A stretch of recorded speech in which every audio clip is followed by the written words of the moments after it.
Because the existence of essenceless things does not exist, it is incorrect to say when this exists that arises. Hindi में क्या होगा? हिंदी में होगा, नागार्जुन कह रहे हैं, क्या कह रहे हैं कि चीजों का कोई अपना स्वभाव, इंस्ट्रिंसिक एसेंस नहीं है। जब चीज का अपना कोई स्वतंत्र अस्तित्व भी नहीं है तो कहना ये होगा तो वो होगा सही नहीं है। तुम कहते हो ये होगा तो वो होगा, पर जो ये है वो है कहां? जो खुद ही छाया है, खुद ही परछाई है, वो अगली छाया कैसे बनाएगा? जागो, कारण और परिणाम दोनों ही कल्पना है तुम्हारी। प्राचीन भारत में एक गुरु और एक शिष्य खेतों से गुजर रहे थे। शिष्य ने पूछा, गुरुजी, अगर बीज होगा तो पेड़ होगा ना?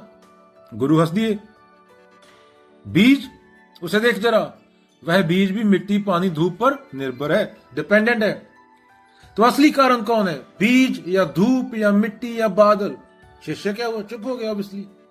गुरु ने कहा, जब हर चीज किसी और पर निर्भर है तो मत कहो ये होगा तो वो होगा। सत्य है, सब आपस में गुथा है और किसी का अपना अस्तित्व नहीं है, किसी वस्तु का अपना स्वभाव नहीं है, इसलिए सीधा कारण परिणाम बताना धोखा है।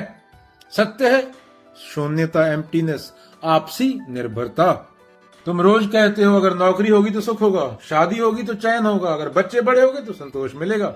लेकिन नागार्जुन क्या कह रहे हैं? कह रहे हैं रुको जरा, देखो, जिस नौकरी की बात कर रहे हो वह नौकरी खुद किस चीज पर टिकी है? आर्थिक हालात, कंपनी, ग्राहक, शरीर, सेहत, सरकार, मौसम, सब पर। तो नौकरी का अपना कोई स्वतंत्र अस्तित्व नहीं है। तो फिर कैसे कह दिया नौकरी होगी तो सुख होगा? तुम कहते हो अगर पैसा होगा तो मैं सुरक्षित रहूंगा, लेकिन पैसा क्या अपने आप टिक सकता है? पैसा है तो भी कल मार्केट डूब जाए, सरकार बदल जाए, बीमारी आ जाए, सब बदल जाएगा, तो पैसा भी स्वतंत्र कारण नहीं है। बच्चा कहता अगर खिलौना मिलेगा तो मजा आएगा, बड़ा आदमी कहता अगर प्रमोशन मिलेगा तो सुख मिलेगा, बुजुर्ग कहते अगर पोते पोतियां होंगे तो शांति मिलेगी। क्या फर्क है? क्या? कुछ नहीं, सिर्फ खिलौने बदल गए हैं। भ्रम वही है, वृत्तियां वही हैं, यह होगा तो वो होगा, और इसी भ्रम के कारण जीवन में दुख, बेचैनी है। अभी मान लो एक राजा था, उसने कहा अगर यह बड़ा महल बन जाएगा तो मुझे खुशी मिलेगी, महल बन गया। लेकिन अब वे बोला अब अगर इसमें बगीचा लग जाएगा तो शांति मिलेगी। बगीचा लग के फिर बोला अब अगर कोई राज्य जीत लूं दूसरा तो संतोष मिलेगा।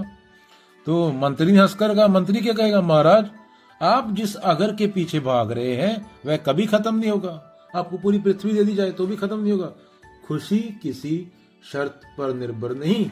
ये चीजें एक्सप्लेन कहां से होती हैं? बाबा नानक, कबीर, बुद्ध, महावीर के जीवन से। वस्तुएं तुम्हें कुछ नहीं देंगी, बस तुम्हें लगता है, तुम्हारा विचार है, क्योंकि सब लगे हुए हैं कि तुम्हें कुछ मिल जाएगा वस्तु से, पर जो तुम ढूंढ रहे हो वो तुम्हें नहीं मिलेगा। जितनी जल्दी जान लोगे उतने अच्छे रहोगे। तो निष्कर्ष क्या है? जो वस्तुएं खुद ही आसार हैं वे किसी और चीज का कारण नहीं बन सकती। कारण परिणाम की हमारी जो धारणा है वो मन की बनावट है।